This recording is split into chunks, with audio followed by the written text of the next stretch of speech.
চলো খাইতে। আজকে হচ্ছে সোয়াবিনের রেজালা। আমি একটু নুন দিয়ে গরম জল দিয়ে সেদ্ধ করে নিয়েছি। আর এখানে আপনার কাজু বাদাম, তিল, চার মগজ ভালো করে এগুলো একসাথে বেটে নিয়েছি। আর এখানে রেখেছি এলাচ, লবঙ্গ, দারচিনি, শুকনো লঙ্কা, তেজপাতা। এখন শুরু করে দিচ্ছি সোয়াবিন রেজালা। দেখতে থাকুন কী করে হয়। খেতে কিন্তু খুব টেস্টি হয়, একবার বানিয়ে অবশ্যই খাবেন। কড়াইটা ধরিয়ে দিচ্ছি, অল্প একটু তেল দিব। কড়াইটা গরম হলে তেল দিয়ে সোয়াবিনটা একটু ভেজে নেব,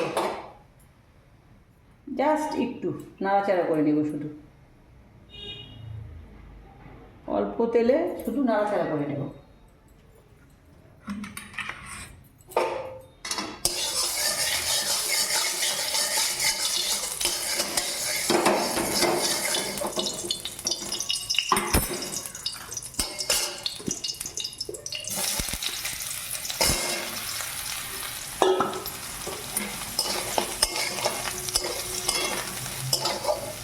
জাস্ট একটু নাড়াচাড়া করে নেব। একটু নাড়াচাড়া করে নামিয়ে নিয়েছি। এবার শুরু করছি আমার রেজালা। তেল দিচ্ছি, সর্ষের তেলই দিলাম। এই দারুচিনি, লবঙ্গ,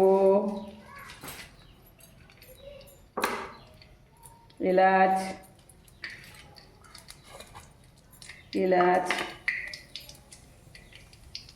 তিন চারটে শুকনো লঙ্কা,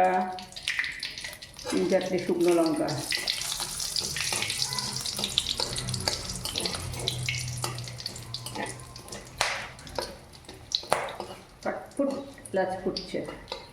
তেজপাতাটাকে টুকরো করে দিলাম।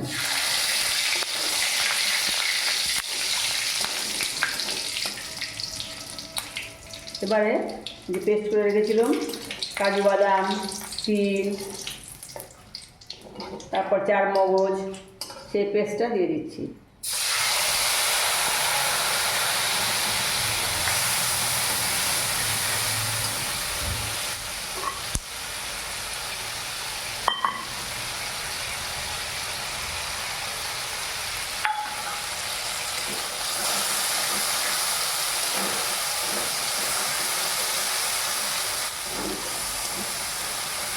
একটু নাড়াচাড়া করে ওর মধ্যে সোয়াবিনটা দিয়ে দিচ্ছি।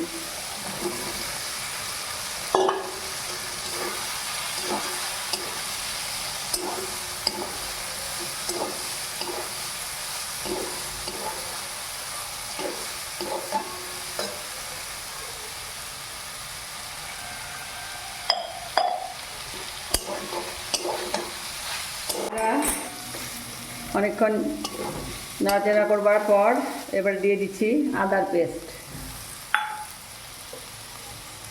তারপর দিয়ে দিচ্ছি জিরে, সানরাইজের জিরে গুঁড়ো।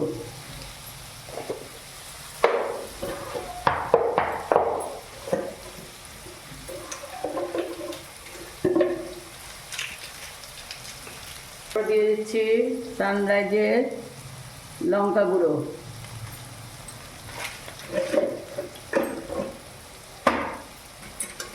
ভালো করে একটু নাড়িয়ে নেব।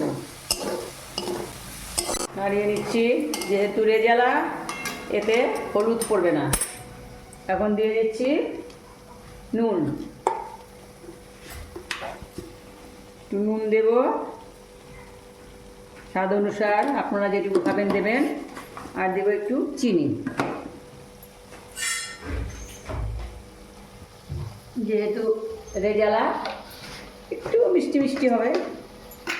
খুব বেশি মিষ্টি না, খুব বেশি দিচ্ছি না, এইটুকুই দিচ্ছি। আপনারা চাইলে একটু বেশিও দিতে পারেন, আপনাদের টেস্ট অনুযায়ী দেবেন। এবং সুন্দর করে বেশ করে এটাকে কষিয়ে নেব। তারপর একটু জল দেব। কি সুন্দর হয়েছে দেখতে, দেখুন, দেখেছেন? সেই লাগছে দেখতে, খেতে কিন্তু সেই টেস্টি। অবশ্যই বানিয়ে খাবেন, খেয়ে জানাবেন। সুন্দর হয়েছে দেখুন, তেল ছেড়ে দিয়েছে দেখুন, এই দেখুন তেল ছেড়ে দিয়েছে। এবার আমি একটুতে জল দিয়ে দেবো। সোয়াবিনটা আগে আমি সেদ্ধ করে নিয়েছি, তবুও দেবো, যেহেতু রেজালা খুব বেশি গ্রেভি হবে না, অল্প অল্প গ্রেভি হবে।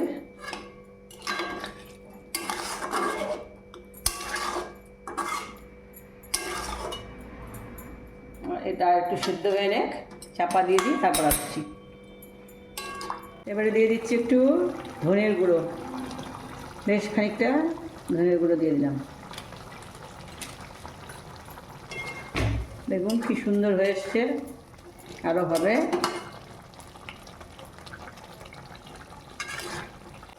হয়ে গিয়েছে নিরামিষ সয়াবিনের রেজালা। আপনারা নিরামিষের দিনে এইভাবে সয়াবিন রেজালা বানিয়ে খাবেন, খুব টেস্টি লাগবে। এবারে দিয়ে দিচ্ছি ওতে ঘি, অন্নপূর্ণা ঘি, বেশ খানিকটা ঘি দিয়ে দিলাম। আর দিয়ে দেবো একটু সানরাইজের গরম মশলা। গরম মশলা এখানে আমি যেগুলো মশলা ইউজ করেছি সবই সানরাইজ। এ দেখুন সানরাইজের শাহি গরম মশলা দিয়ে দিলাম বেশ খানিক, দিয়ে এখন আমি ঢেকে দেব। তারপর সার্ভ করে আপনাদেরকে দেখাচ্ছি কেমন হলো। খেতে কিন্তু দুর্দান্ত। আপনারা হয়তো কফির রেজালা খেয়েছেন, ফুলকপির রেজালা, এটা হচ্ছে সয়াবিনের রেজালা। নিরামিষের দিনে একদম অ্যাপ্রোপ্রিয়েট রান্না, সেই টেস্টি। এবার খেয়ে দিচ্ছি, সার্ভ করে পরে দেখাচ্ছি। বন্ধুরা হয়ে গিয়েছে সয়াবিন রেজালা, আপনারা বানিয়ে অবশ্যই খাবেন, খেয়ে আমাকে রিভিউ দিবেন কেমন হলো। দেখতে যেমনই হোক, খেতে কিন্তু দুর্দান্ত। অবশ্যই বানিয়ে খাবেন। আবার আসবো নতুন একটি রেসিপির সাথে। ধন্যবাদ।